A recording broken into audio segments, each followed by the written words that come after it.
Во исто време додека се крои автокефалноста на МПЦ, црквата дома крои планови за проширување на своите бизниси со електрична енергија.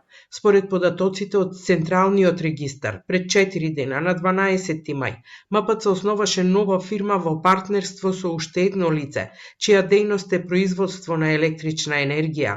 Седиштето е во Охридското долно Лакочереј, каде МПЦ планира во долината на ова село да постави соларни панели за фотонапонска централа. Портпаролот на МПЦ, владиката Тимотеј, не одговори на телефонските повици и пораки на Телма, а претходно за порталот Фактор потврдил дека МПЦ го проширува бизнисот со електрична енергија, но нема повеќе детали околу оваа инвестиција и моќноста на фотонапонската централа.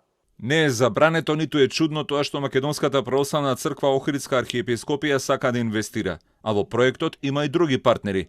За тоа колкаво ќе биде производството на електрична енергија зависи од тоа колкави средства ќе можеме да издвоиме.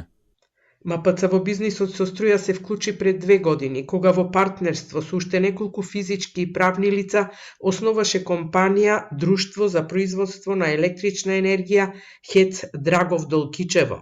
Но во изминатиот период МПЦ ја следеа и повеќе скандали и афери поврзани со хотелски, градежни и други бизниси.